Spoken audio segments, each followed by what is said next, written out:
What's going on, everybody? It's your friend Cause here with another episode.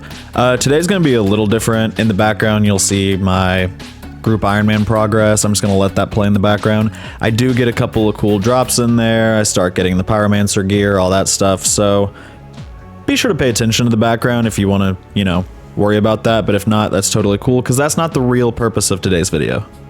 If you haven't been keeping up with the Old School Runescape news and talks about the future updates, boy, do I have some news for you. If you're good about keeping up with that stuff and potential game changes and just overall Old School RuneScape news, then you've probably already heard what's coming up or even seen a video on it. This potential future patch is meant to help regain some control on the Old School RuneScape economy, because that's been a big issue with the game for honestly about as long as I can remember, and it's just getting worse with prices fluctuating super heavily. It's the point where one very rich or even just a few pretty wealthy players could totally shift the price of items or the general economy of certain things, making the rich even richer, and it's just not something great that's going on right now. So one of the biggest and most talked about changes is going to be the tax system that's being added to the Grand Exchange. And it's honestly a much needed money sink for the game in my opinion. Jagex says, quote, "To help remove wealth from the game and slow the rate of inflation, we'd like to explore taxing items that are sold on the GE," end quote. I know people are gonna probably be upset about this, especially those who have dedicated loads of time and effort into flipping on the GE and learning the economy, because they're definitely going to be taxed a lot heavier than the normal player who just uses it to buy and sell the stuff they need or stuff from killing monsters. But I personally think they shouldn't worry too much. The tax seems to be sort of minimal in my opinion. They claim it'll be a 2% tax on items going through the GE, but it'll only be on the seller. But people who utilize the GE, like I was saying, who actually put huge amounts of money into it, think it's a hefty tax. For reference, an Old School RuneScape content creator who makes YouTube videos, you should check him out, named Flipping Old School, says that the 2% tax sounds enormous to him unless there's some kind of cap to the amount that's going to be taxed. He stated how selling a Twisted Bow will be taxed around 16 mil at its current rate.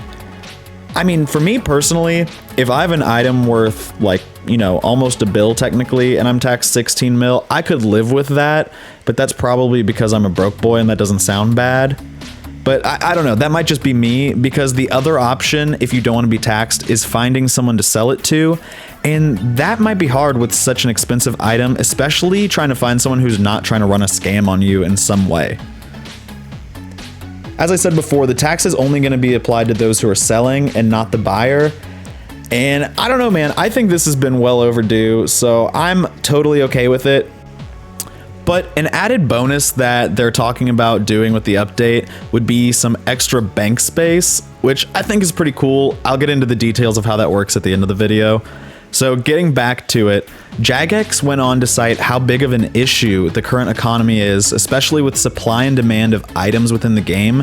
Jagex is now talking about implementing another sync into the game with the gold sync, and it would be strictly for items. They say that the gold tax would help, erase some of the excess coins in the game, but that wouldn't do anything with the large numbers of items within the game. The issue being there's very few ways in Old School RuneScape for an item to just disappear from the game, especially if we're talking about higher level items that people aren't just going to leave lying around on the ground. Their idea to get the items out of the game is pretty solid, I think. So Jagex said, quote, "We could use the coins that are taxed. We can spend them on buying items from other players with the simple intention of deleting said item," end quote.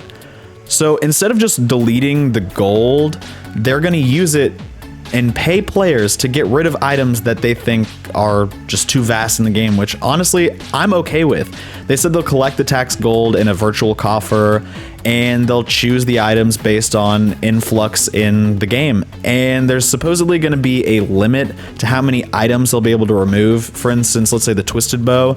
Maybe they'll set the limit to 5 Twisted Bows per day. That way, they don't remove too many of the items, causing another issue.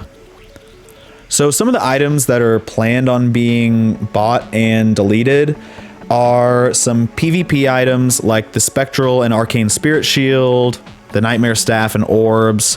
Also some Raids 1 rares like the Twisted Bow, Elder Maul, Kodai Insignia, etc.